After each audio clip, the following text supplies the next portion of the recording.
포문을 열었다 그래야 될까? 네. 정청래 대표가 신임 대표가 최근에 독립기념관장이 했던 망언에 대해서 이제 발언을 맞습니다. 했거든요. 그 내용 한번 먼저 보시죠. 네.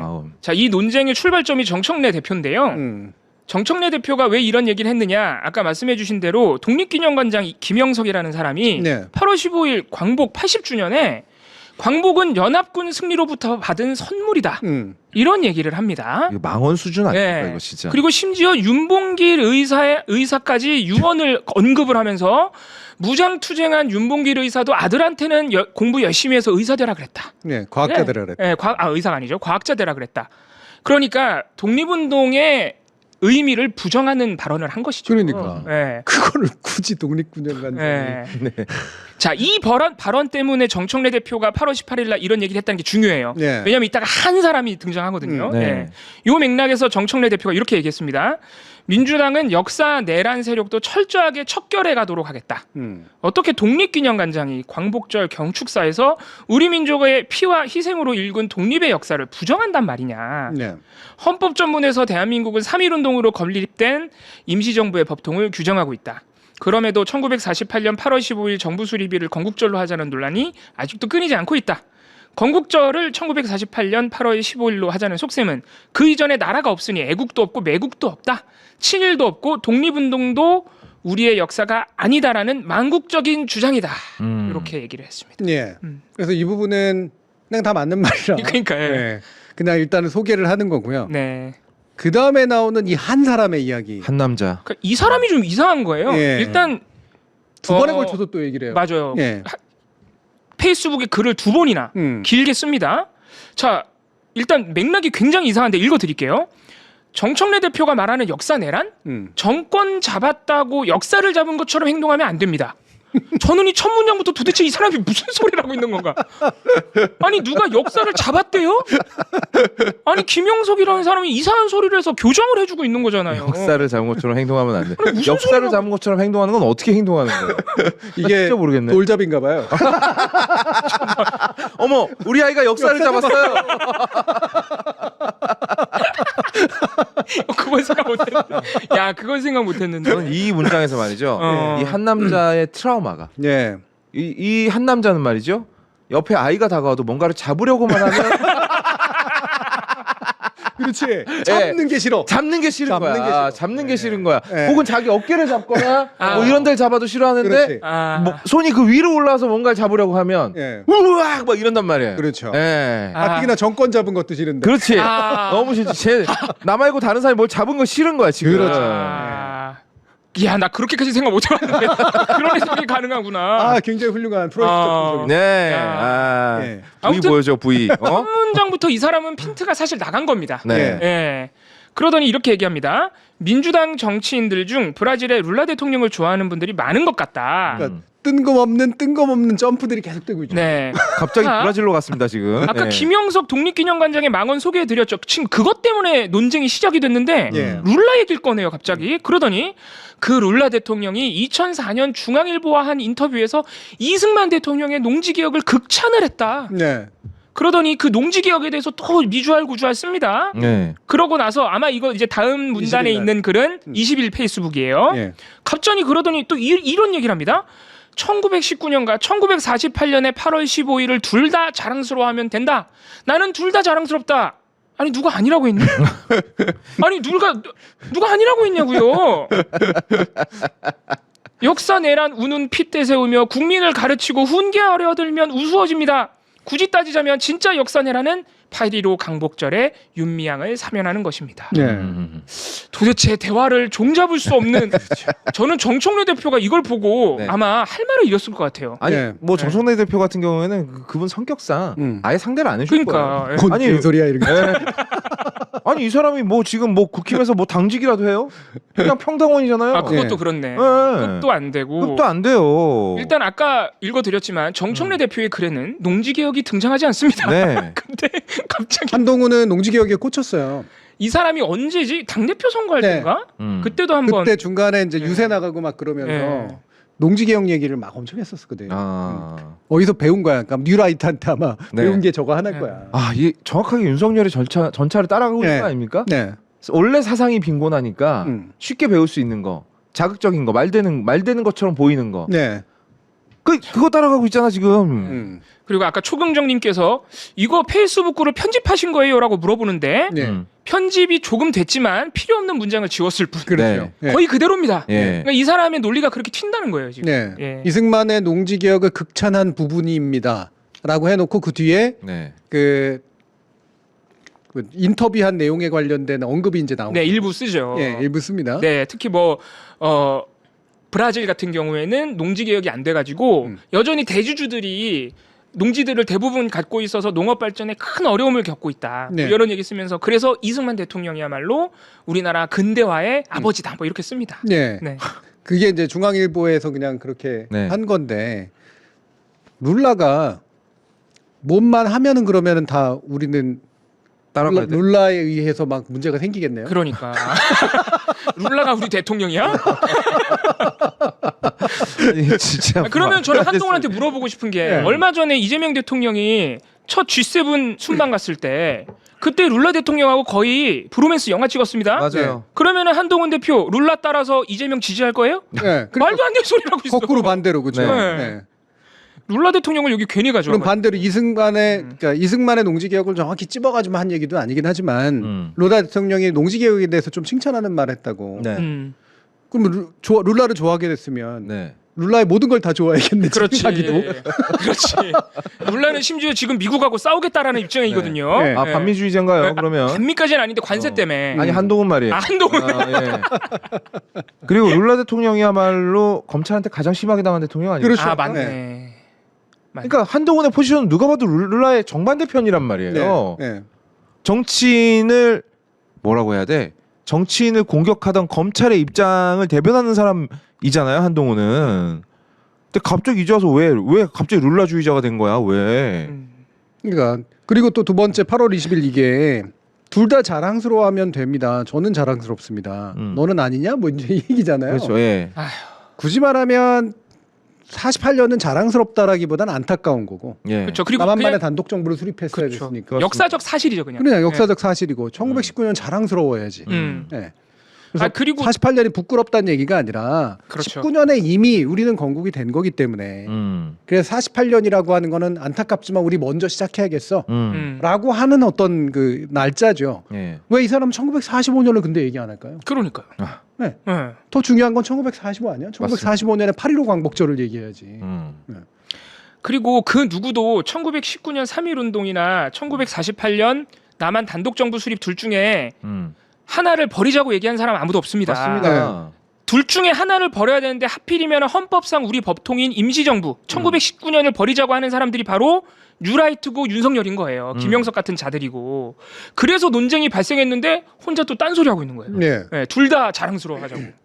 이분은 네, 대화의 맥락을 모르죠 지금. 이분이 한창 네. 그냥 스트리머 생활 하시다가 갑자기 이런 정치적인 발언 오랜만에 하려니까 말이 꼬이는 건가? 옛날에도 그랬죠. 근데 생각해보니까 옛날에도 그랬어. 네, 옛날에도 아 정말. 그냥 점점이 찍어놓고 그걸 연결하는 그런 방식으로 계속 쓰니까. 그러니까 얼마나 이 사람이 이 대화의 맥락을 모르냐면요. 8월 20일 글에는 이승만 대통령께서도 남한 단독 정부 수립할 때 대한민국 30년이라고 하셨다. 네. 1919년 자랑스럽다. 이 얘기를 도대체 본인이 왜 쓰고 있는지 이유는 알까요? 네. 그것이야말로 윤석열 같은 극우 내란 세력, 음. 뉴라이트들한테 가장 마음 아픈 반박이거든요. 그렇죠. 그렇죠. 네. 그 얘기는 왜 했냐면 김대중 대통령이 그 얘기도 1998년에 한다. 예. 건국 50주년을 했다. 48년 그럼 건국절 인정한 거 아니냐. 이 얘기를 하려고 사실 그거 끌어다 붙인 거야. 맞아요. 나는 양쪽을 다 이해하고 인정한다. 네. 근데 그거는 실제로도 이제 있었던 일이거든요. 맞아요. 제가 전에도 네. 한번 얘기했지만. 근데 과거에는 이게 건국절이란 논쟁 자체가 없었어요. 맞아요. 그렇죠. 뉴라이트가 꺼내들기 전에는 그런 얘기 아예 없었어요. 그렇죠. 네. 네. 그리고 98년에 그걸 한 건 97년에 집권한 정부고 98년에 제대로 이제 뭔가를 시작한 정부 아닙니까? 예, 그러니까 마침 이거를 기산하면 야 50주년으로 해서 이 정부의 관점에서 보면 50주년을 하면 좋겠다 이렇게 생각해서 한 거고 네. 그때는 건국절 논쟁과는 무관한 그런 방식이었단 말이에요. 아무도 1948년 8월 15일로 광복절을 바꿔야 된다는 얘기를 아무도 안 했습니다. 그때. 네. 아무도 안 했죠. 네. 그리고 그때 기사 그래서 찾아보면 1998년 그때 찾아보면 심지어 그때 김대중 정부의 캐치프레이즈가 제2의 건국이에요. 제2건국이죠. 네. 그러니까 그 건국이라는 키워드를 그때 정부가 엄청 앞세웠어요. 네. 제2의 건국하면서 그때 특히 뭐 디지털 혁명, 네. 뭐 ASDL 뭐 이런 거 초고속 인터넷, 네. 막 이런 걸로 제2건국을 한창 띄울 때입니다. 그렇죠. 그게 원래 네. 더 시작인 거예요. 맞아요. 네. 예. 왜냐하면 YS 정부가 비록 민주화 이후에 최초의 민주적 정부인 건 맞지만 네. 정통성의 관점에서 보면 결국에는 군사 정부의 연장에서 된 거니까 네. 미안하지만 나부터가 제대로 된 정부의 시작이야. 음. 그리고 그러려면 제2의 건국을 해야 돼. 음. 라는 말이 이제 먼저 나왔었고 그거 가지고 조선일보 난리치고 그랬거든. 네. 그랬겠죠. 본 적은 없습니다만 그랬겠죠 당연히. 예. 저 역사를 부정하는 놈이 어쩌고 저쩌고. 그러니까 그때는 그러더니 지금은 조선일보도 입장이 달라진 거네. 예. 어. 그냥 그런 식으로 이제 싸워왔던 걸 가지고 쓸데없이 아는 척하는 이제 그런 내용인 거고. 근데 전 정말 놀라운 게 제가 이제 대한뉴스 매일매일 아침 진행하지 않습니까? 근데 민동기 기자도 양지열 변호사도 고현준 평론가도 한동훈의 말을 전혀 신경조차 쓰지 않아요. 그래서 저는 사실 오늘 이거 올리면서도 이거 탈락될 거라 생각했는데 교수님께서 그러니까 올려주셨어요. 한동훈이 이미 이 판에서 밀려났고 네. 완전히 쩌리가 돼버렸다라는 게 반증되는 거예요. 네. 한동훈과 이준석 요즘에 이 둘이 뭐라고 말을 짓거리고 사람들이 신경이나 씁니까? 와, 특히 이준석은 완전히 외면받고 있네. 완전히 외면. 이제 불러주는 방송도 없잖아요. 네. 제가 한동훈을 오늘 집어넣은 이유는 네. 김건희 때문입니다. 그러니까, 김건희 그 돈을 들어가 있습니까? 그렇습니다. 나 교수님조차 한동훈을 온전히 따로 하나로 생각하지 그럼요. 패키지로. 예. 단독으로 올라갈 사람이 아니죠. 아니죠. 이미 아니에요. 패키지로 들어간 거, 패키지로. 어쩐지 나 이거 탈락될 것 같았거든요. 어쩐지. 너 왜냐면 이게 그냥 보통 개소리가 아니거든. 그럼. 이상한 말이거든. 한동훈계 내지 한동훈이라고 하는 사람이 얼마나 지금 정치적으로 이른바 쩌리가 됐느냐. 라는 것들을 보여주는데 사실은 홀로 외롭게 싸우고 있는 거예요. 그런 면에서 보면. 네. 관심도 못 받고 네. 지금. 네, 그게 이제 지금 국민의힘 내부에 어떻게 윤석열과 얽히고 한동훈하고 얽히면서 엄청 상황이 복잡해졌는지. 여기는 이제는 개통을 잡기조차 어려워졌는지. 네, 이거를 보여주는 거예요. 네. 개통을 찾기도 어려워졌다고 말씀하시는 게 어디서 확 드러나냐면 요새 극우 유튜버들끼리 겁나 싸우고 그러니까. 네. 서로 내가 더 극우라고 싸우잖아. 심지어 이제는 서로 쟤네가 폭동했어요라고 싸우고 있잖아요. 네. 서로. 그렇게 족보가 얽힌 게 바로 당대표 선거에서 나옵니다. 오늘 되게 스무스하네요. 이야기 전환이. 진짜 개족보거든요. 진짜. 네. 예, 이 둘의 싸움을 한번 또 보죠. 장동혁, 김문수 간의 논쟁이 붙었습니다. 이 지금 진행 중인 아마 이제 내일 당대표가 뽑히는데 국민의힘 당대표 선거와 관련된 영상은 여러분들 꼭 한두 개는 찾아보시길 권해드립니다. 너무 재밌어요. 예. 겁나 웃기거든요. 겁나 웃겨요, 진짜. 네. 정말 하나하나가 다 웃긴데 8월 19일 그저께 있었던 2차 TV 토론이고요. 장동혁 후보가 이렇게 얘기합니다. 이제 김문수 후보를 때리는 거예요. 대선 경선 당시에 한덕수 후보와의 단일화를 약속을 했지 않느냐. 그러나 후보 확정된 후에 단일화 시한이 일주일밖에 안 남는다는 그런 긴박한 상황이라는 걸 다들 알고 있었는데 왜 안 했느냐 당신은. 23번, 23번의 단일화 약속을 김문수 후보가 어기지 않았느냐?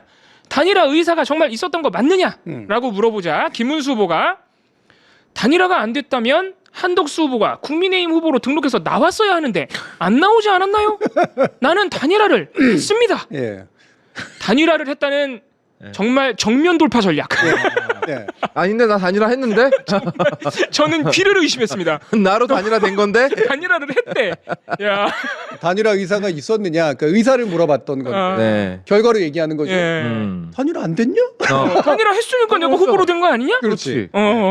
그래서 이제 장동이 답답해하죠. 네. 장동혁 후보가 굉장히 당황해요. 그래서 네. 되게 당황하면서 내가 말하는 단일화는 경선 끝난 다음에 5월 11일 여론조사로 하는 우리 당에서 그렇게 원했던 그 여론조사로 하는 단일화를 말하는 거다. 경선 후의 단일화. 예. 이렇게 얘기하자 김문수 후보는 안 된 건 후보 교체 시도가 안 된 거지.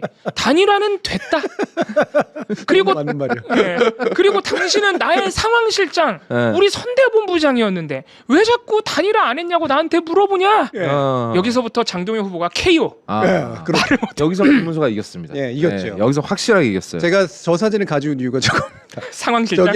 저게 TV 토론에서 붙은 게 아니라 예. 김문수가 예. 후보가 될 때 네. 장동혁을 총괄선대위원장을 맡겨요. 맞아요. 예. 그러면서 저 수락하면서 얘기하는 장면. 근데 표정이 왜 이렇게 안 좋아요? 대선 후보. 저게 원래 한동훈계였다가 한동훈을 싸우게 되면서 약간 낙동강 오리알이 됐는데 갈 데 없는데 이제 김문수가 부른 거야. 야, 그렇게 해서 그러면은 한 팀으로 싸웠어요. 그럼 김문수 장동혁은 입장에서는 진짜 유구무원이다. 네. 이건 할 말이 없어. 할 말이 없지. 네. 네. 김문수 상황실장, 선대본부장 이런 거 다 했는데 그 당신이 다 이렇게 내 편에서 추진하고 그랬던 건데. 그치. 왜 그 얘기 안 하냐? 정말 장동혁 후보가 좀 할 말이 없긴 했는데 그래서 마지막에 장동혁 후보가 하는 말이 내가 대선 선대본부장일 때도 우리 후보한테 단일화 약속은 지켜야 된다고 내가 말씀드리지 않았느냐. 그러니까 이 김문수 후보가 또 그래서 했잖아요. 명장면입니다. 그래서 했잖아. 그래서 해서 나로 된 거야. 그러니까 만약에 장동혁이 그러니까 사실 지금 약간은 자기가 이길 수 있다고 생각해서 좀 방심한 측면도 있는데 네네네. 정말 작심했다면 이렇게 얘기해야 돼요. 응. 어떻게? 그때 나하고 얘기할 때 안 한다며. 그러네. 그러네. 내밀한 대화를 했을 거 아니야. 그렇지. 근데 나하고 얘기할 때 당신이 끝까지 뻗대겠다 그랬잖아. 우리가 이겨야 된다고 이거 함부로 응하면 안 된다고 막 이런 거 얘기한 거 아니냐. 그치. 이런 거를 까발킬 정도의 생각이 없었으면 저 얘기를 꺼내면 안 되죠. 근데 왜 안 결기가 깠을까? 있어요. 아니 김문수가 이렇게 나올 줄 몰랐지. 그렇지. 김문수가 막 거기 현관 아니지 엘리베이터 앞에서 다리나 찍고 있으니까 바보로 알아. 이 하라방탱이 뭐 아무것도 모르고 내가 푹 찌르면 그냥 죽겠지. 너무 우습게 봤네. 그렇죠. 네. 네, 단일화 의사에 대해서는 어느 누구도 이제 까지 않으면 입증을 하지 못하니까. 네. 너 실제로 마음 없었던 거 아니냐. 어. 이런 식으로 이제 의심을 던진 건데. 그러니까 근데 의사를 공격하면 안 되지. 그렇지. 의사는 아닌데 나 하려고 그랬는데 그럼 이러면 끝나는 거 아니야. 입증이 불가능한 거니까. 그러니까 아이 바보야. 단일화 의지가 없었다는 걸 본인이 내밀한 대화를 통해 알고 알고 있었을 있었던 텐데 거야. 그렇게까지 할 용기는 없고. 그렇지. 근데 두 분은 김문수가 사실 대선 때부터 한덕수 단일화 약속 어겼다는 거는 계속 공격받는 부분이잖아요. 네. 근데 단일화 했다라는 논리로 이거를 정면 돌파할 거라고 예상하셨어요? 저는 요거 보고 깜짝 놀랐어요. 난 솔직히 이건 예상 못했어. 단일화 했다. 저는 김문수라면 가능하다. 그리고 그 마음으로 버텼을 것이다. 했다라는 논리를 본인도 이렇게 그러니까 그렇지. 단일화 생각이 없었지. 한덕수로의 단일화 생각은 그렇지. 없었지. 김문수로의 단일화 생각만 있었지. 근데 당에서 하도 난리를 치니까 이제 계속 버티고 최대한 시간을 끄면 내가 유리하다는 생각을 했었을 거 아니에요. 네. 그럼 결국은 단일화가 그렇게 된 거잖아. 그러니까 나는 단일화가 의사가 없었던 것도 아니고 내가 더 유리한 입장에서 내가 끝까지 버틴 건데 니들이 교체 시도하다가 안 된 거 아니야. 그러네 진짜. 네. 맞아.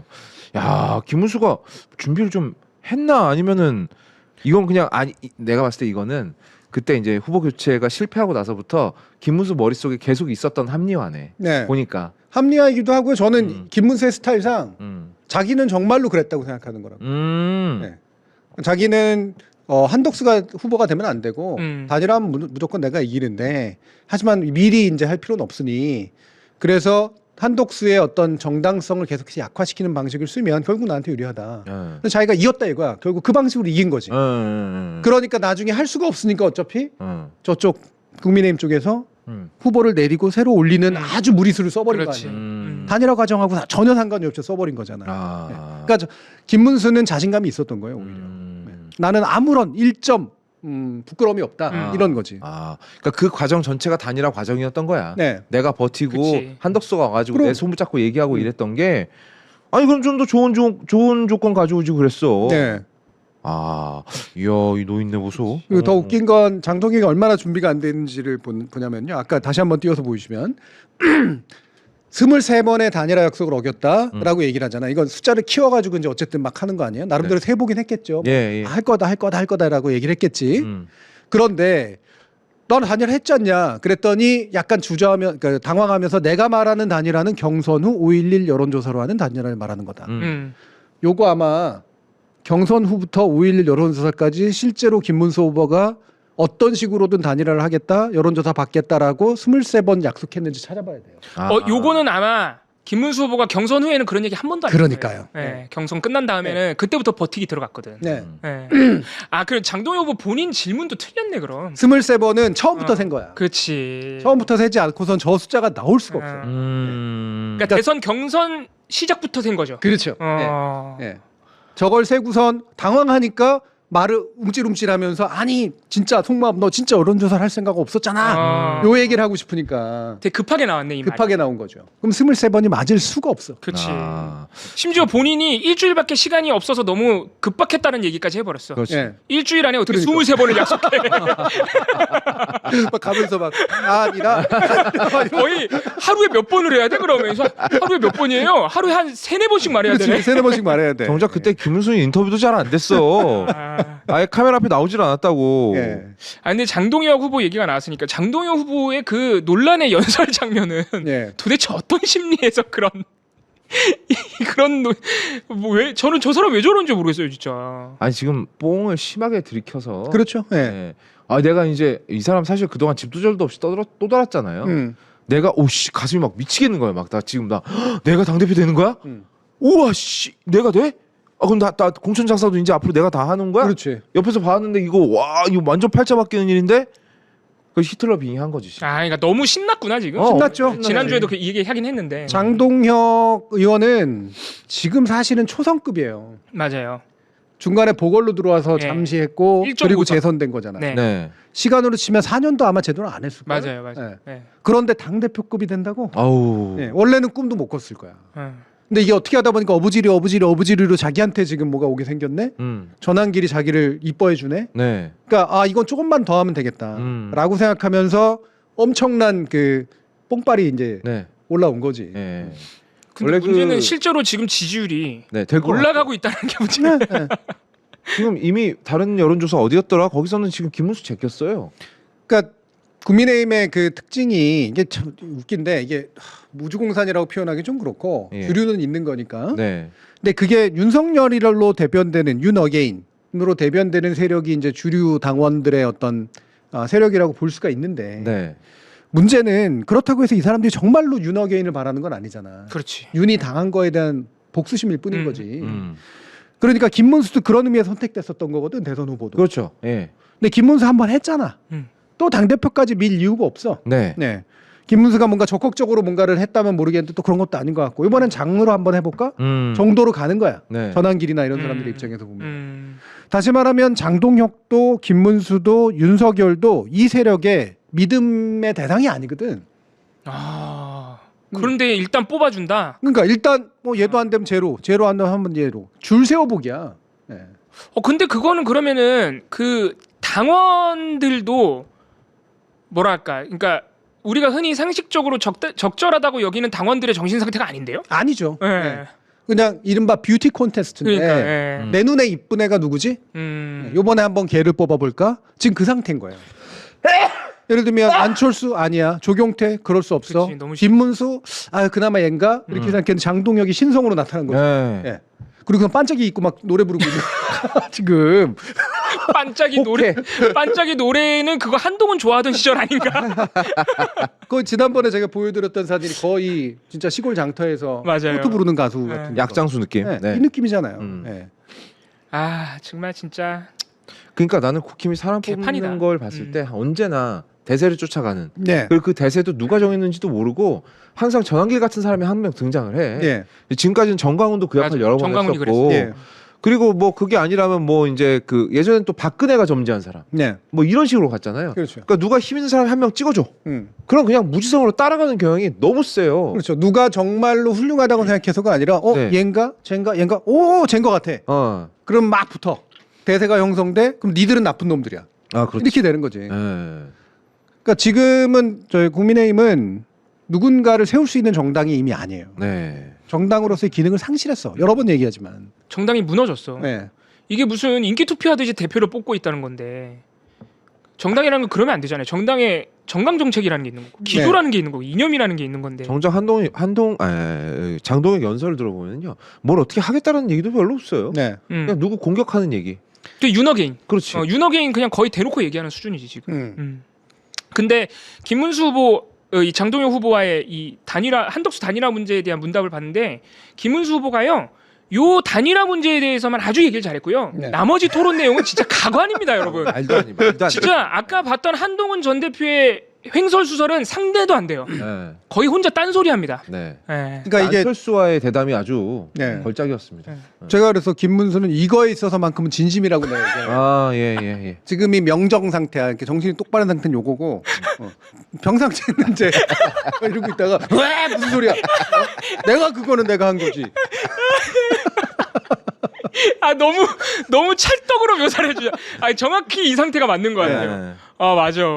진짜 다른 문답할 때는 이 사람이 질문을 듣고 있나 싶어요. 안 듣고 있어. 좀 이상한 말을 많이 하더라고. 그 예전에도 사실 후보 시절에도 그랬어요. 예. 대선 후보 시절에도 대부분 이상한데 예. 가끔씩 이렇게 뭔가 이렇게 이런 말 하면 그렇지만 환자가 정상으로 잠깐 돌아오는 명현 현상 같은 거 있잖아. 예, 예. 그런 느낌 같이 그때만 이상하게 아. 똘망똘망하게 또는 정확하게 얘기하는 그 상태가 벌어져요. 아 진짜. 뭔가 그 어떤 단어를 들으면 발작하듯이 돌아오는 게 있나? 그렇죠. 음. 경선 이 단어 들으면 무슨 소리야? 아니라. 단일화 내가 했잖아, 내가. 그리고 이게 김문수 후보가 맞는 게 네. 국민의힘 너무한 거거든. 맞아. 이거는 김문수 너무한 후보가 거죠. 정당성이 있어. 예. 심지어. 예. 거기에 대해서 확신이 있는 거예요. 이 예. 사람이. 그 가장 웃긴 제가 볼 때 가장 웃긴 장면은 그 조경태 후보가 윤석열과 절연해야 된다.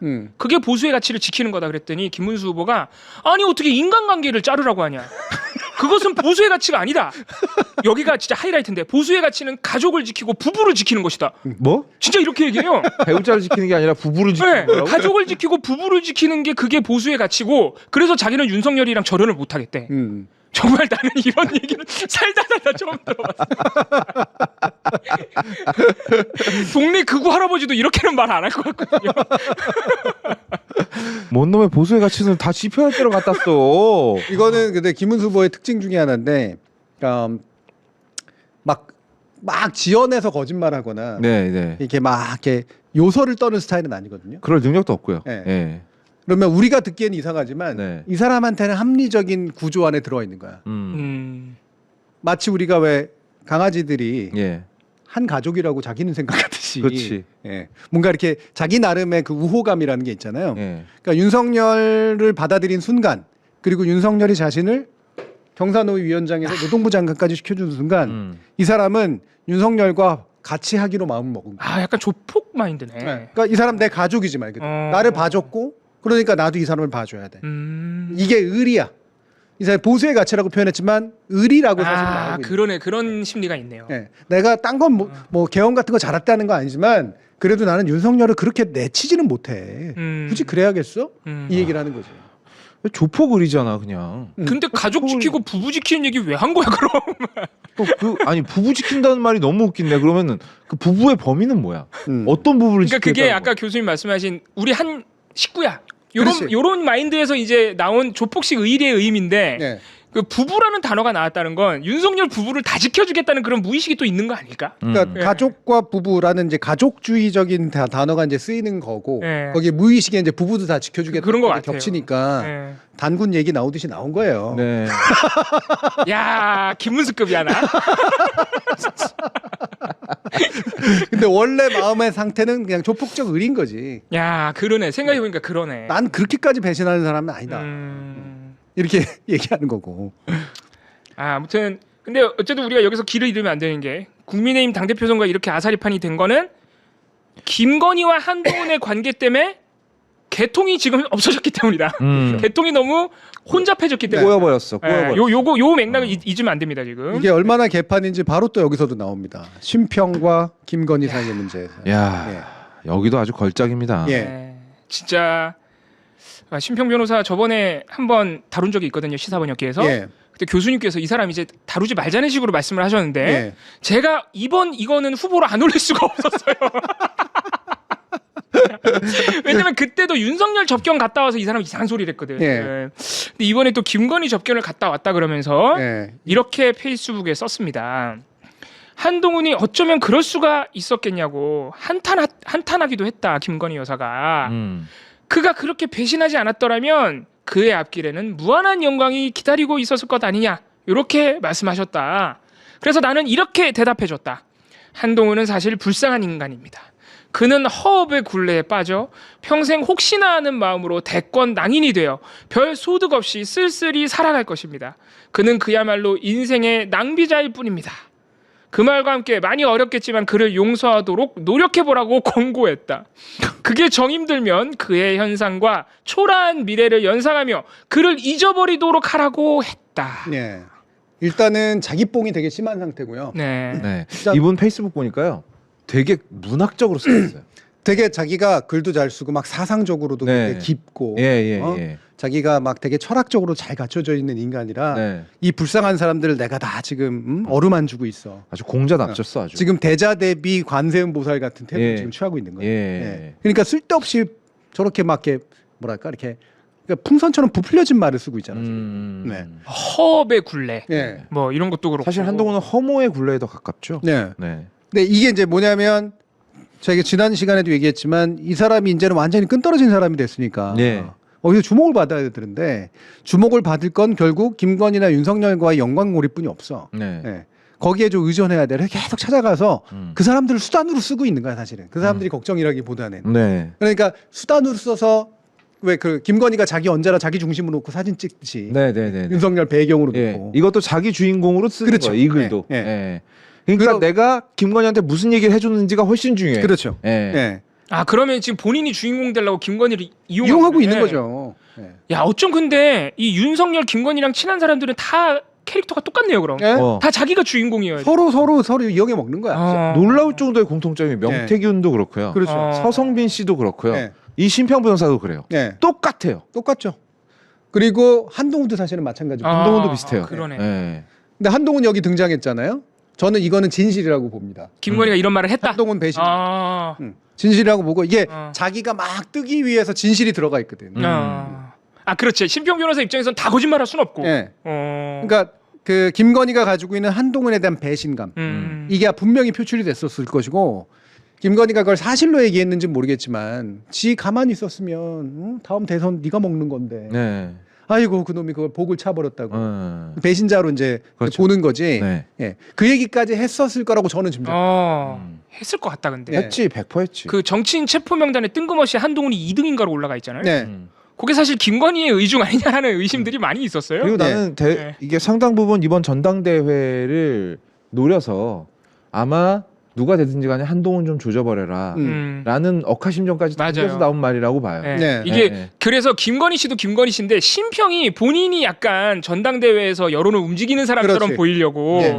심평이 술을 썼다, 그렇지. 쇼를 한다 이런 얘기도 있더라고요. 네. 네. 그래서 김건희 변호인단이 이례적으로 입장문을 내요. 저 깜짝 놀랐어요. 이것도 아주 놀라운 일입니다. 심평하고 사이가 안 좋구나. 사이가 안 좋다기보다는 이제 내용을 보면서 얘기하겠지만 심평의 본심이 너무 느껴진 거야. 그러니까 심평이 자기 주인공 되려고 나를 이용했네. 그렇지. 걸렸어. 이거 우리 정말 마음을 터놓는 사이라 생각해서 내가 진짜 마음에 있는 그렇지. 얘기 했는데 네. 이걸 가서 자기 뜨려고 이용했네. 그렇지. 이런 배신감이구나. 그럼요. 김건희가 뭔가를 얘기할 때 일부는 진짜 속마음 털어놓고 하는 얘기고 일부는 나가서 얘를 이용해서 뭔가 또 얘를 이용해서 스피커로 쓰려고 그랬는데 네. 중요한 거는 내가 얘기해줬으면 하는 거는 지가 얘기를 안 하고 네. 그냥 요 정도는 그냥 우리끼리 아는 얘기로 하자라고 하는 거는 얘기해봐. 까버렸어. 이게 싫은 거야. 네. 야 배신감을 느낀 김건희 측에서 그래서 네. 이렇게 입장을 냈습니다. 김건희 씨가 변호사 접견에서 심평 페이스북 글 얘기를 듣고 그러니까 변호사를 오늘 만났다는 네. 거예요. 김건희가. 그래서 심평 페이스북 글에 이런 게 있다라고 얘기를 해줬더니 김건희 씨가 무슨 말이냐? 내가 한 말이 아니다. 한동훈에게 무슨 일이 있냐고 내가 묻기만 했다. 자, 이건 거짓말이죠. 네. 네. 그리고 남편의 정계 복귀를 원한다는 취지의 그런 말도 나는 한 적이 없다. 네. 심평 변호사가 위로하러 왔다고 했는데 밖에서 그런 얘기를 하고 다니는 거냐? 그분 도대체 왜 그러는 거냐? 라고 한탄했다고 예. 변호사들이 밝혀줬습니다. 예. 네. 그러면서 변호인단이 이제 심평 변호사를 비난하는 거죠. 그렇죠. 선임된 변호사도 아닌 신 변호사가 특정 기자 요청에 따라 무단으로 김건희를 찾아가고 언론과 인터뷰까지 하면서 민감한 사건 관련 발언을 하는 것은 납득하기 어렵다. 자, 특정 기자 주진우 기자입니다. 네. 사건 당사자의 권익을 심각하게 훼손할 수 있는 위험한 언행이고 향후 재판에도 악영향을 끼칠 우려가 있다. 예. 그러니까 참 이 고리가 재밌어요. 주진우 기자. 그러니까 심평은 나 별 얘기 안 한다. 근데 주진우가 가자고 해서 내가 간 거다. 그 얘기까지 했잖아요. 예. 주진우, 심평, 김건희. 이상해. 진짜. 야, 어쩜 이렇게 서로가 서로를 이용하면서 이익의 관계가 맞아떨어지는 사람들이 그러니까요. 있을까? 대단합니다, 진짜. 야, 근데 이건 진짜 내 인생에 없는 일이거든. 네. 난 이렇게 못해. 아니 어지간한 사람 인생에는 그 없어요. 불가능한 일을 해내는 게 주지록이잖아. 그러니까 서로 네. 서로를 못 믿는 거 알아. 네. 그런데 연결이 돼. 서로 이용해 보겠다고 조금씩 던져주는 어. 걸 주진우 기자가 받아 먹어. 잘 받아 이것도 받는 거 네. 전문가거든. 예. 이명수 기자도 마찬가지. 예. 아니 근데 참 김건희도 김건희인 게요. 예. 벌써 이런 식으로 뒤통수 맞은 게 몇 번입니까? 그러니까 이명수 기자한테 현금 터놓고 얘기했다가 그거 예. 녹취록 다 까발렸었죠. 그게 대통령 되기 전부터예요. 근데도 심평한테 또 이렇게 나불나불했다는 예. 거 아니에요? 그럼 이 여자한테 제일 큰 문제가 있는 거 아닌가? 그래서 하나하나 분석할 필요가 있는데 네. 김건희가 제일 순진해요. 네. 세 명 중엔. 진짜. 3명 중이라니까 좀 웃기긴 한데. 아 이거는 같은 편이라는 뜻이 전혀 아니에요. 예. 김건희가 제일 순진해. 네. 계산이 단순한 편이야. 네. 그래서 이 사람은 김건희는 자기가 누군가를 이용하려고 하는 행위하고 그렇지 않은 행위하고의 차이가 되게 심해요. 저는 심평을 통해서 얘기하고 싶었던 건 뭐냐면 다시 만날 수 있을까? 이거. 가련한 여성 예. 역할. 그리고 또 한 가지 내가 죽으면 이 문제가 해결이 될까? 딱 이거. 그것만 얘기해줬으면 좋겠는데. 그게 캄보디아에서 이루고 사진 찍은 거하고 똑같은 거라고. 예. 그러니까 김건희의 추금이에요. 예. 대중들에게 이렇게 보였으면 좋겠다. 그렇지. 라고 하는 거. 요게 홍보 목적이야. 그렇습니다. 예. 나머지는 본심이고. 음. 예. 그러니까 이런 면에서 전체를 홍보로 채우지는 못하는 스타일이다. 그렇지. 그리고 본심도 조금 얘기하는 예, 거. 홍보 부분은 너무 어색하다. 마치 자기 홍보 사진 찍듯이. 네. 이게 김건희의 특징이야. 어. 심평은 그거보다 훨씬 자기 중심적인 인간. 네. 대신 문제가 뭐냐면 되게 가르치려고 들어. 매사에. 훈계조고. 매사에 자기가 무슨 되게 득도한 사람이고 굉장히 큰 인간이고 나는 모든 것들을 다 볼 줄 알고 다 위로도 해주고 품어도 주고 이러는 사람이야. 그러면 자의식에 비대해요, 심평은. 김건희는 그 홍보하려는 것 또는 남을 속이려는 게 너무 어색해서 잘 눈에 보이는 편이고 그렇죠. 심평 변호사는 너무 남을 가르치려고 하는 그 과시욕 때문에 들키는 편이 예. 잘 드러나는 편이네요. 그럼. 예. 제가 김건희가 순진하다라고 하는 건 좋은 의미로 한 말이 절대 아닙니다. 예. 네. 자기가 의도를 갖고 남을 속여 먹으려고 하는 거랑 평상시에 그냥 말 그대로 털털하게 그냥 나오는 그렇지. 어떤 행동이랑 이게 달라. 통제가 안 되는 영역이 있어요. 자기를 스스로 통제를 못하는 영역이 있어요. 예. 네. 통제를 못하는 영역 때문에 제가 순진하다고 표현하는 거예요. 그러니까 이명수 기자한테도 통제 안 된 것들이 나오고 네. 솔직히 말하면 명태균한테도 그랬던 거 아니에요. 맞아요. 너무 쉽게 믿어버려 네. 사람을. 네. 그게 사람 막 되게 신뢰를 잘해서가 아니라 내내 요 상태를 유지를 못하는 거야. 그런 능력이 없어. 그렇지. 네. 그러니까 한마디로 맞아요. 자기 거짓말과 자기의 그 사기 행각을 관리할 그 능력이 없어요. 능력이 없어. 컨트롤이 맞아요. 안 되는 거야. 네. 그러니까 어디론가는 배설을 해야 돼. 예. 예. 그렇죠. 예. 근데 그 김건희 씨가 홍보 목적으로 심평 변호사한테 해준 말, 내가 죽으면 남편이 살까요? 네. 이것도 사실은 아까 읽어드린 변호인단 김건희 씨의 입장을 보면 지금 그것도 심평 변호사가 잘못 전달했다는 거예요. 네. 왜냐하면 심평 변호사가 너무 신이 났는지 그거를 김건희 씨가 자기가 대신 죽어서 윤석열이 마치 정계에 복귀하는 것을 원하는 것처럼 심평이 언론 인터뷰에서 말을 해버려요. 네.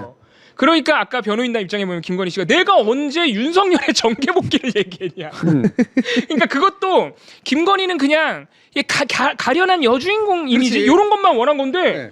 윤석열을 위해 죽어줄 것처럼 얘기를 해버린 거야. 심평 그렇지. 변호사가. 홍보를 너무 과하게 한 거야. 그렇지.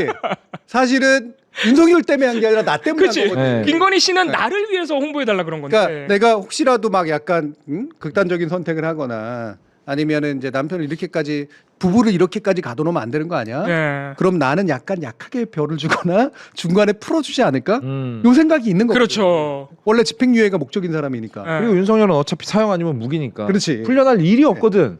그러니까 남편을 위해서가 아니라 나를 위해서 한 말인데 심평은 지를 위해서 얘기를 하고 있거든. 그냥 사진 찍어서 내가 원하는 구도대로 사진 찍어서 보여주면 되는데 네. 지가 해설을 하고 있네. 자꾸 야. 그리고 네. 저기 뭐야 A컷을 보여달라고 줬는데 자꾸 C컷, B컷을 그렇지. 보여줘. 자기가 막 이렇게 찍은 거, 네. 스냅샷 이런 걸 자꾸 얘기를 네. 한다고. 야. 아 그러고 보니까 김건희의 성격과 김건희의 어떤 순진함이 나르시스트들한테는 굉장히 먹잇감으로 먹잇감이 되죠. 네. 어. 그래서 한동훈도 붙는 거고 사실 이준석도 어마어마한 나르시스트잖아요. 그렇죠. 네. 근데 통했잖아 김건희랑. 근데 또 김건희는 지나르면은 이준석 한동훈 갚는다고 생각했거든. 그렇지. 예. 그러네. 아, 그래서 김건희가 하는 행동들 중에 제가 통제가 안 된다고 얘기했던 게 대표적인 예가요. 예. 그때 그 목사님이 이제 가방 들고 가지고 만났잖아요. 네네네. 통제가 되는 인간이면 예. 적어도 뇌물은 받더라도 네. 거기 앉아가지고 그런 식으로 네. 옷차림 그런 식으로 맞아. 하고 얼굴 그런 식으로 하고 담배 가래. 피는 모습 다 보여주고 담배 피다 가래 그렇게 안 합니다. 아, 네. 맞아. 그치. 기본적으로 구색은 갖추지. 그치. 심지어 당선인 대통령 부인이었잖아. 네. 그리고 그 와중에 또 바시론 콘스탄틴 시계를 차고 있었어요. 네. 그것도 통제가 안 된다는 거. 그럼요. 네. 자랑하고 싶거든. 네.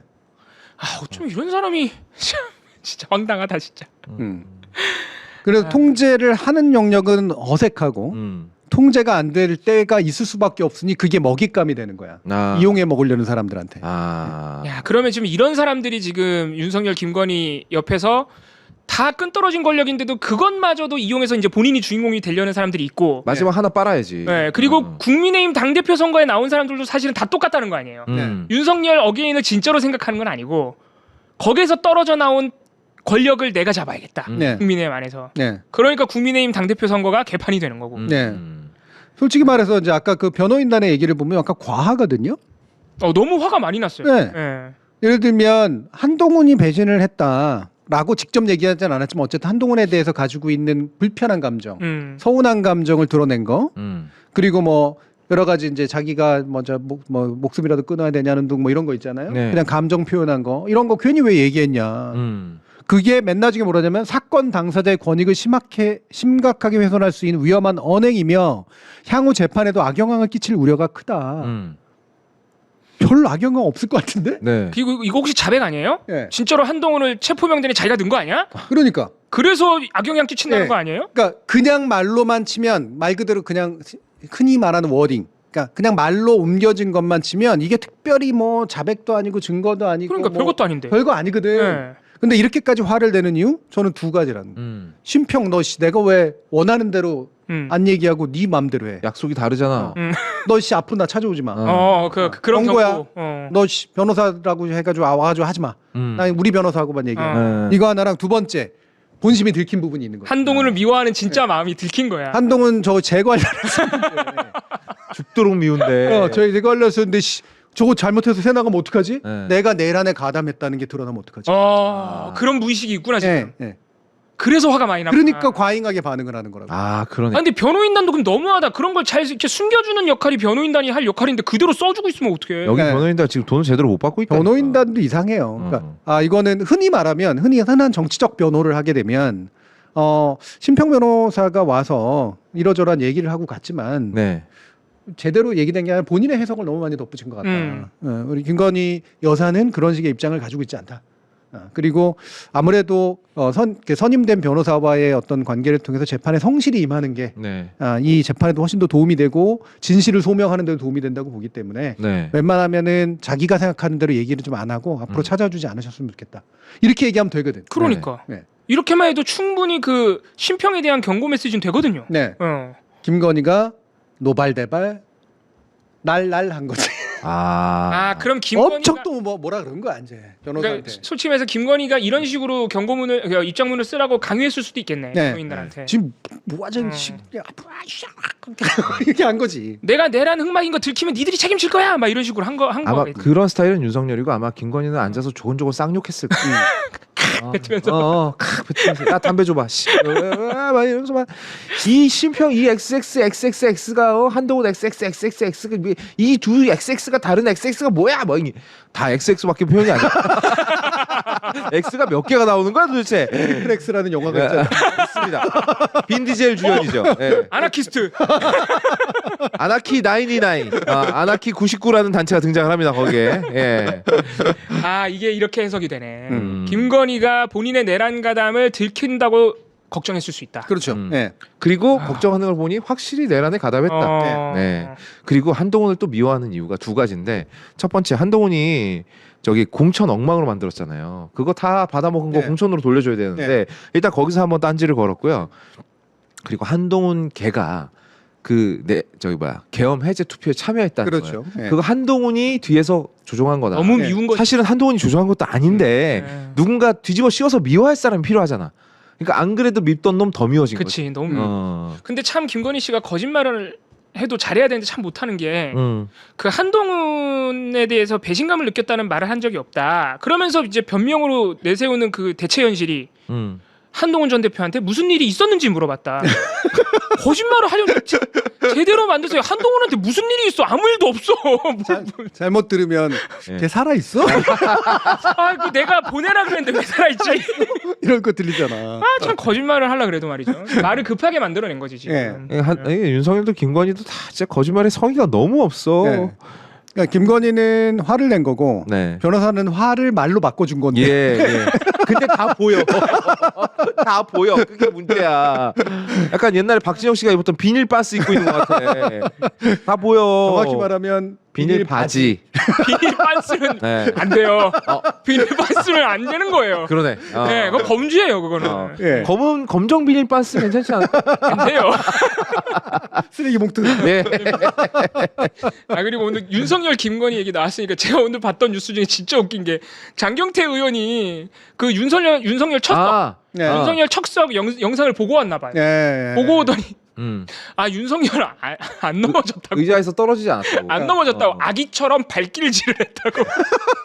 이렇게 누워가지고 들어 올라가면 나가! 나가! 이러면서 막 발길질을. 아, 너무 웃겨요. 아기처럼 발길질했다는 표현이 너무 웃겼어요. 그러면 이건가? 아, 철푸덕이 아니라? 이제 너무 제가 봤을 때는 허벅지 살이 바닥에 부딪히는 소리가 아니었을까. 네. 정말 예. 웃겼습니다. 예. 그 철석. 야, 근데 정말 흉했겠다. 나는 그래도 이거 공개했으면 좋겠는데. 민주당은 다음 주에 공개하겠다는 입장이던데. 예. 나는 공개했으면 좋겠어요. 네, 뭐 법적으로 문제가 없으면. 윤호개인 집회 가는 데 가서 그거 틀어주게. 공개했으면 좋겠어. 재밌는 네. 김건희 윤석열 덕분에 요새 그래도 속 터지는 와중에 이런 것 때문에 좀 재미는 있어요. 네. 그러니까 이게 신평 잘난 척하다가 한 방에 그냥 모가지 꺾이고. 네. 예. 김건희는 또 열받아가지고 또 길길이 또 날뛰었을 테고. 예. 예. 거기에 윤석열은 사라졌거든요. 지금. 예, 윤석열 사라졌습니다. 그런데 재판부가 지금 기억을 되살려줬습니다. 아니 서울 고법에 이렇게 훌륭한 근데 사실 훌륭한 판사는 아니고 사실 되게 상식적인 얘기를 해준 건데. 그럼요. 예. 네, 엄청 상식적인 얘기를 해준 거고요. 예. 그 2022년 9월 그 유명한 바이든 날리면 보도에 대해서 윤석열을 대신해서 외교부가 예. 소송을 했고 놀랍게도 1심 재판부는 MBC가 윤석열의 명예를 훼손했다 그러면서 예. 외교부 승소 판결했습니다. 예. 아, 1심이 근데, 진짜 예. 말도 안 되는 거지 이게. 예, 근데 18일에 고등법원에서 그러니까 2심에서 요거 이제 판결에 준하기는 합니다만 강제 조정을 했어요. 양측한테 조정을 권고했는데 양측이 조정이 안 돼가지고 합의가 안 돼가지고 재판부가 입장을 낸 거죠. 요거로도 요 안대로 그냥 합의해. 네. 예, 그래서 이제 양측이 이의 제기 안 하면 요걸로 확정 판결이 나오는 예. 겁니다. 그러니까 아직 판결은 아니지만 강제 조정의 상태에 들어간 거고. 맞습니다. 그렇죠? 어느 한쪽이 거부하면 물론 안 되는 거긴 네. 합니다만. 근데 양쪽 다 이걸 받아들일 가능성이 높아서 높죠. 예. 판결문이 될 가능성이 높아요. 이게. 네. 근데 내용이 정말 통쾌합니다. 네. 1심 재판부를 혼내는 것 같아요. 약간 2심이 이렇게 얘기했습니다. 외교부가 소제기 자체를 철회하는 방식으로 소송을 종결해서 분쟁을 원만히 해결해라. 네. 그게 바람직하다. 요 앞에 이제 제가 생략해놨지만 이를테면 그 이 발언이 됐던 맥락 그리고 표현의 자유, 언론 자유나 표현의 자유, 맞아요. 예. 예. 그리고 사회적 비용 등을 감안했을 때 음. 그냥 취사해라. 근데 그 얘기는 외교부가 애초에 소 제기를 한 것 자체가 부적절하다는 그럼요. 지적이잖아요. 예. 맞아요. 그런 말이 앞에 있습니다. 그 대통령의 발언의 성격이나 언론 자유에 비춰보면 너네 외교부가 소취해야 돼. 딱 요 말입니다. 네. 그리고 두 번째로 외교부가 제출한 증거만으로는 해당 부분 단어가 날리면이라고 인정하기에 부족하고 달리 이를 인정할 증거가 없어. 예. 날리면 아니잖아. 아무리 들어도. 이런 그래서 얘기. 이 새끼들이 날리면 쪽팔려서 어떡하나. 네. 이게 이제 김은혜가 강조한 다시 한번 들어보십시오. 또 예. 네. 전문가들이 해독이 안 된다고 판단을 했던. 아, 네. 정말. 그때 전문가들 나와서 뻘소리 하는 거 생각하면요. 네. 와. 네, 그래서 재판부가 이런 얘기까지 하는 거예요. 1심에서 전문가가 와가지고 음성 판독했는데 판독 불가가 나오지 않았느냐. 예. 판독 불가라고 한다면 해당 발언 부분에서 바이든이라고 발언했을 합리적 가능성을 배제하기 어려워. 그렇죠. 바이든이라고 말한 것 같아. 예. 라는 얘기를 2심 재판부가 지금 한 겁니다. 예. 그러니까 이게 굳이 말하면 이제 바이든이네 더 가까운 것 같은데 라기보다는 그렇죠. 예. 예. 바이든은이라고 얘기했는지 날리면이라고 얘기하는지 뭐 전문가들은 잘 모르겠대니 그 얘기는 결국 뭐냐면 날리면이 확실해가 아니지 않느냐. 바이든하고 당연히 들렸을 수도 있는 거 아니냐라는 얘기를 하는 거죠. 네. 당연히 상식적이고요. 네. 아주 상식적인 얘기를 해준 겁니다. 그리고 요게 이제 핵심인데. 그러니까 법원에서 이런 부분까지 짚었다는 거는 예. 제가 볼 때는 화났다. 예. 판사가 화가 난 거예요. 이렇게 지적을 해줍니다.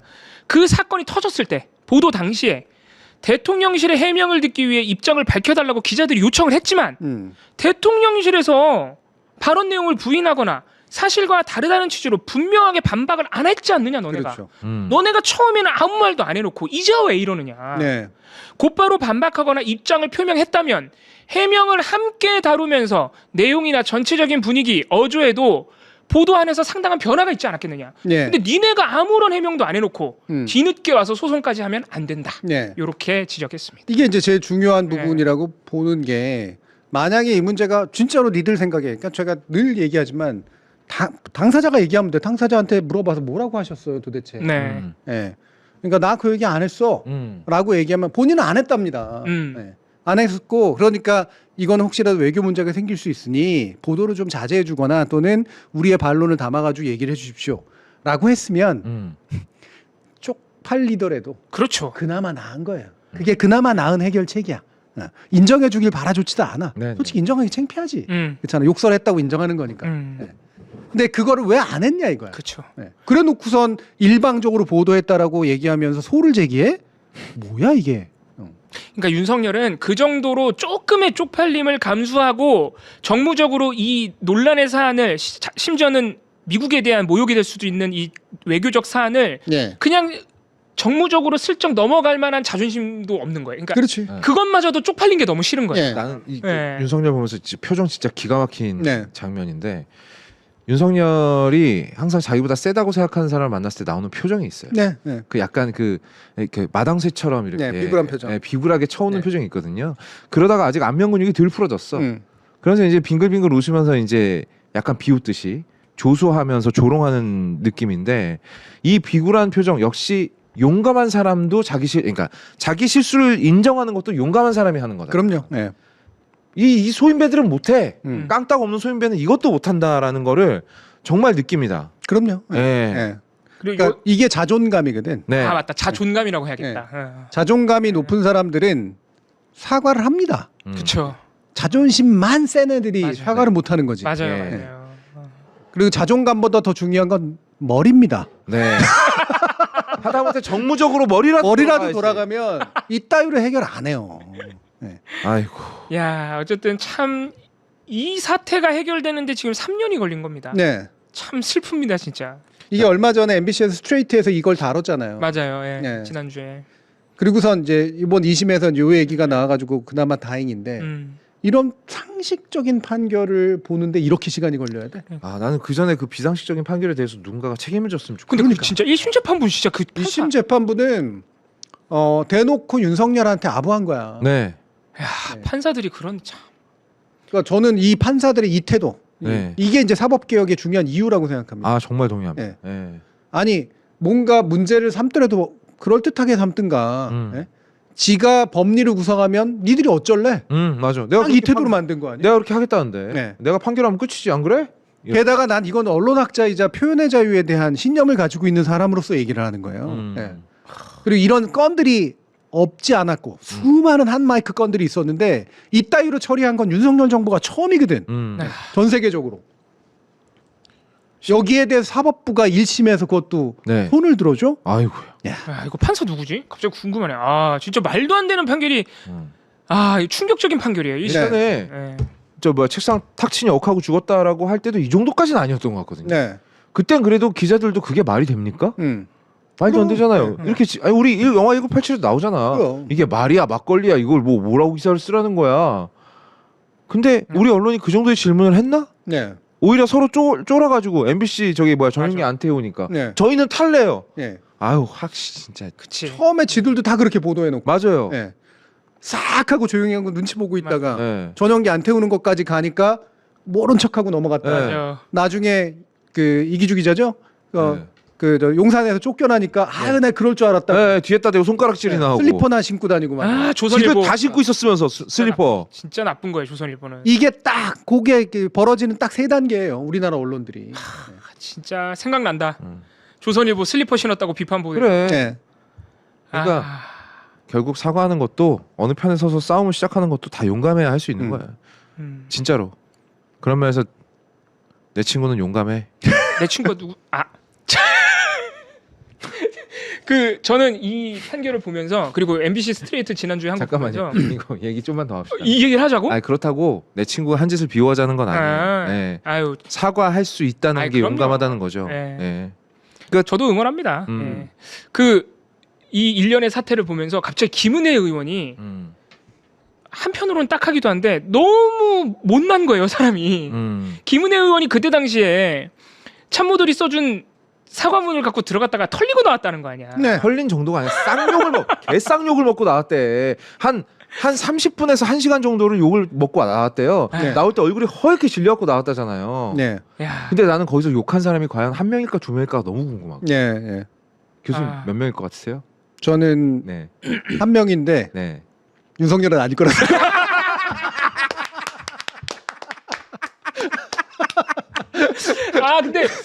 근데 그분이 그렇게 욕을 잘하긴 하지. 욕을 잘하긴 하지. 장인일 걸 내가 봤을 때. 어. 아마 가만히 안 잡고 조곤조곤 계속 욕했을 거야. 음. 나는 약간 김건희 스타일은 그건 것 같아. 네. 네. 근데 김은혜 의원이 진짜 비겁한 게 음. 좋아요. 그때 당시엔 털려서 저런 말도 안 되는 일을 했어. 네. 날리면이라고. 근데 이제 진실이 다 드러났고 정권도 바뀌었고 그래서 MBC 스트레이트가 지난 주말에 보도하면서 김은혜 의원 심지어 MBC 입장에서는 선배야. 가서 물어본단 말이에요. 그 젊은 후배 기자가 가서 그때 당시에 지금 다른 관계자들은 이렇게 얘기하는데 홍보수석 막 혼냈다 그러고 압력 넣었다 그러는데 어떻게 된 거냐 그랬더니 나는 그때 당시에 우리 대통령이 해주신 말씀을 그대로 옮겼을 뿐이다. 네. 요 말밖에 안 해요. 이제는 얘기해야지. 그때 당시에 윤석열이 잘못했고 그래. 압력 가했고 이런 거 얘기해 줄 때도 됐잖아 이제. 됐지. 네. 넘었지. 그런데도 여전히 나는 그 대통령이 말해준 걸 그대로 대변인으로서 말해준 것뿐이다. 여전히 그 얘기를 하고 있더라고요. 김은혜 의원한테는 그럴 수 있는 조건이 제공되면 하는 사람이에요. 그럴 수 있는 조건은 뭐다? 윤석열과 나름대로 적대했거나 윤석열을 부정하는 국민의힘 쪽에 있는 누군가가 대통령이 되면. 주류가 되거나 대통령이 네. 되거나. 엄청 기회주의자네. 네. 근데 그때 그거를 먼저 캐치해서 그 옆에 따싹 달라붙어가지고 자기가 1등 공신이 되면 누구보다도 먼저 그 얘기할 사람이에요. 그 얘기는 뭐냐면 저렇게 행동한 이유는 욕심이라는 거야. 그럼 바랄 걸 바라야겠네 네. 이 사람한테. 그러면 김은혜 씨가 다시 그런 자리 가는 거 싫으니까 그냥 안 궁금하니까 살아주세요. 네, 그러면은 계속 그렇게 하십시오. 끝났죠 이제? 네. 네. 그러니까 기본적으로 이거는 정말 이 정부의 성격을 그대로 보여주는, 그리고 이 정부가 어떤 행동을 했느냐에 따라서 사법부가 어떻게 움직이냐를 그대로 보여주는. 저는 이거는 윤석열의 문제로 끝나는 것이 아니라 모든 관료 체계, 우리나라 행정부에 거기에 이른바 대통령실이라고 부르는 그 비서관 체계들, 네. 거기에 사법부까지. 네. 윤석열이 뭐 어떻게 막 잡아 돌리고 이랬다는 걸 떠나서 지들이 그냥 알아서 그걸 옹호해 주는 방식으로 행동했던 거. 이걸 그대로 그냥 총체적으로 보여주는 사건이라고 봐요. 네. 너무 현주소라 네. 정말 뭐 더하고 뺄 것도 없어요. 진짜 딱 하나를 보면 열을 한다. 네. 옛 어른들 말씀이 틀린 게 없어 정말. 근데 우리나라가 제가 그래서 이번에 이거 2심 때문에 강제조정 때문에 1심이 다시 기억이 나면서 너무 화가 나는 거예요. 네. 근데 우리 사법개혁을 우리 방송에서도 다룰 때도 그렇고 지금 약간 사법개혁에 대한 논의가 소강 상태인데 우리나라는 뭐 1심이든 2심이든 판결 자체에 대해서 뒤집거나 문제 제기할 수 있는 방법이 사실상 없잖아요. 그렇죠. 왜냐하면 헌법 소원도 안 되고 상급심뿐이 없는 거죠. 네, 상급심으로 하지 않는 이상 안 되고 상급심 또는 재심 요거 아니면 안 되니까 사실상 없다고 봐야 되는데 이런 황당한 재판 결과가 나왔을 때 바로 잡을 수 있는 건 그럼 결국에는 대법원장 아니에요? 아니면 법원행정처장? 그러니까 판결에 대해서는 개입을 못 하더라도 이렇게 이상한 판결을 누적을 해와 이 사람이. 그러면 약간 자리 교체해주고 이렇게 해야 되는 거 아닌가? 네, 그러니까 그게 이제 그나마라도 사법부의 독립성을 유지할 수 있는 길이죠. 이른바 자정 기능이니까. 그렇죠. 근데 이런 얘기를 하면 그것도 재판 개입이라고 막. 그렇지. 그러니까 그게 사람들이- 웃긴 거야. 그러니까 그게 정말로 머리가 안 되는 거라고 저는 봐요. 그러니까 시대적인 흐름을 캐치하는 게 원래 머리 좋거나 나름대로 민감한 사람들의 그래도 그나마라도 특징이야. 그게 생존하는 방법이거든. 근데 지금 법조라든가 특히 검찰 쪽이라든가 이런 데들에 결정적으로 나타나는 문제는 시대가 바뀌고 있다는 걸 몰라. 결국은 이거는 혁명에 의해서 정말 단두대 이슬로 사라지거나 역사적으로 보면 네. 아니면 굉장히 수모를 당하면서까지 몰아붙여지는 상태를 겪게 될 거예요. 네. 이거는 계속해서 인바이트 하는 거야. 나를 개혁해 주세요라고. 이거는 원래대로라면 상급심에서 조정이 일어나고 당연히 지금처럼. 네. 그리고 대법원이나 이런 데서 인사 조치를 해가지고 뭔가 문제를 해결해야지. 안 하고 있다는 거잖아. 그러니까. 이거는 법 왜곡죄나 재심이 아닌 재판 소원 제도를 들여오게 만드는 맞아요. 초청장이에요. 네. 네. 맞아. 그리고 저는 그게 필요하다고 생각해요. 그럼요. 인제는 필요하다고 생각해요. 더불어 배심원제도. 네. 아. 이제는 판사 한 명의 판단을 믿을 수가 없어요. 네. 그러니까 아무거나 뭐 이렇게 뒤집어라 이런 얘기가 아니라 네. 이렇게 누가 보더라도 말이 안 되는 이런 사건들에 대해서만큼 몇 개만 건만 만들면 되거든. 그 법 왜곡에 대해서는 처벌이 있다. 네. 그러면 이렇게 심하게 법 왜곡하는 일들은 훨씬 줄어들죠. 그렇지. 그러니까 판사들도 이제는 조금 이게 제가 너무 불신하는 건가 싶기도 한데 판사들도 조금 이제는 견제를 받아야 돼. 아, 당연하죠. 긴장해야 돼 이제. 이게 네. 말이 안 되잖아. 이 1심 판결 보시면 판독 불가가 떴는데 그게 난리면이래요. 이런 결론으로 간다고. 말이 안 되잖아. 굳이 말하면 자정 기능이라는 게 아까도 얘기했지만 상급심이 지금 상급심이 눌러준 거잖아요. 예. 사실 쪽팔릴 정도로 눌러준 거죠. 아니면은 사실은 판사의 재임용을 안 시켜버리는 거거든. 그러니까 그런 거를 하면은 너무 그게 당연한 것 같은데 네. 그래서 기사를 좀 찾아보니까 법조계에서는 되게 막 안 되는 것처럼 막 엄청 근기인 것처럼 다루고 있더라고요. 아닙니다. 실제로 재임용이 안 이루어져. 어처구니 없는 판결들을 여러 낸 사람들은 다 소문나고 지금도 인사고과에 다 반영돼. 이미 하고 있어요? 그럼요. 그러면 뭐 이게 기초법원에서 그러니까 지방법원 정도 수준 1심을 주로 다루는 법원에서 고등법원 부장판사 정도가 될 때 한번 중간에 재임용이 있거든요. 그 재임용이 한 2번 정도 돼야지 이제 그 평생 직장이 되는 거예요. 그리고 그 중에 일부가 이제 대법원 가거나 이렇게 네. 되는 거고 이 재임용 과정이 악용될 수 있죠. 악용은 악용할 때까지 다 했잖아. 네, 진보적 성향이나 아니면 자기들끼리 막 배제해가지고 일부러 네. 그런 식으로 이미 해왔다고. 그러면 그거는 그 제도 안에 이미 들어가 있는 속성이라는 얘기잖아. 인사권이라는 것 자체가 그런 속성이니까. 그럼 판결에는 개입을 못한다 해도 이들이 누적시킨 판결을 가지고 이미 인사고과를 하고 있는 상황이라면 저런 것들 지규형 같은 케이스 이런 케이스는 그러니까 재임용 안 해야지. 당연히 인사 조치가 돼야 되죠. 당장 막 이렇게 재판부로 옮기는 방식도 있고 그치. 당연히. 그것도 할 수 있잖아요, 솔직히. 그것도 할 수 있다. 당장 재판 배제할 수 있잖아. 법원 행정처에. 그럼요. 네. 그러면은 당장 법왜곡죄나 헌법소원, 재판소원을 당장 사실 당장 할 수도 있을 것 같은 분위기긴 한데 당장 못한다 치면 일단 대법원장을 잘 뽑아야겠네. 그러니까 대법원장이 제대로 된 사람이 들어가야 그런 인사고과를 제대로 평가할 거 아니에요? 그렇죠. 대법원장의 네. 역할이라는 게 엄청나게 중요하고 대법원장이 헌법재판소 재판관도 추천하고 맞아요. 대법관을 대부분을 자기가 앉히잖아. 그치. 임기도 대통령보다 길어요. 그러니까 조희대 같은 사람이 앉혀 있으면 네. 아까 말씀드린 MBC 날리면 1심 판사 그대로 임용할 거 아니에요? 네. 쉽게 말해서. 이거를 국회 청문회라고 하는 제도만으로 견제가 가능할 거라고 생각해? 견제를 해야 되네 그러면. 대법원장도 결국은 견제를 해야 돼. 당연하죠. 네. 어렵습니다. 진짜 개혁과제라는 게. 네.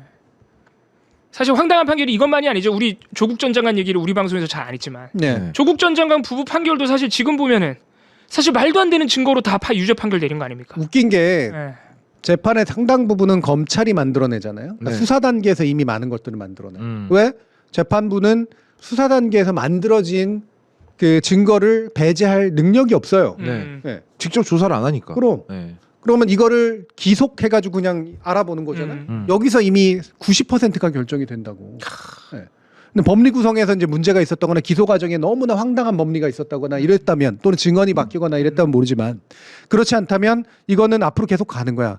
거기서 1심이 그렇게 나오잖아요. 2심이 작심해서 바꿔주지 않으면 1심으로 그대로 가는 거야. 그렇죠. 네. 대법원에서 이거를 2심까지 간 거를 막 뒤집어 엄청나게 드문 사건이지. 네. 왜? 대법원은 사실심이 아니니까. 네. 그러니까 이재명 대통령 선거법 사건이 진짜 황당한 일인 거죠. 말도 안 되는 거지 진짜. 그 저기 뭐야 그 다큐멘터리 한 편만 봐도 그 조국 정경심 부부 사건 얼마나 말도 안 되는 판결인지 알 수 있어요. 네. 검찰이 그 자리에서 재연을 못 해요. 자, 맞아. 범인이 이렇게 한글로 표창장 파일을 만들었습니다. 네. 지들이 못 만들어. 이걸 재현을 못 해. 정경심 교수 이거 프로그램도 킬 줄 모르는 컴맹인데 그 컴맹이 한 걸 지네가 똑같이 구현을 못 해. 그래놓고 유죄래. 근데 또 유죄가 나왔어. 그러니까. 야, 그리고선 사명 가지고 뭐라고 하는 것부터 해서 사위가 사준 고기 예. 먹었다고. 예. 아 진짜 그거 너무 황당해. 야, 정말 진짜. 무슨 조국이라는 이름은 네. 그냥 언론이 아까 얘기했던 것처럼 뭐 원전 이런 거 안 쓰는 대신에 쓸 수 있는 좋은 거리에 불과한 거야. 그런 맞아요. 거예요. 네. 그리고 이제 요즘에 또 대통령 지지율 좀 떨어졌잖아요. 이거랑 묶어서 난리 났어요. 이거 봐라. 조국 사면 하니까 이 지지율 떨어지는 거 봐라. 니네가 언제 대통령 지지율 걱정해 줬냐. 그러니까 오늘의 이 마지막 교훈은 그거네. 결국에는 이상한 판결이 나오는 데는 판사의 문제도 있지만 사실상 재판을 구성하는 검찰의 문제야. 네. 맞아. 그러면은 검찰이 기소권하고 수사권을 독점하고 있는 문제로 다시 돌아가. 네. 이 검찰개혁, 사법개혁은 연결돼 있네요. 네. 둘 다 견제 장치를 마련하고 수사 기소는 분리를 해야 되는 거지. 언론 개혁도 연결돼 있어요. 예.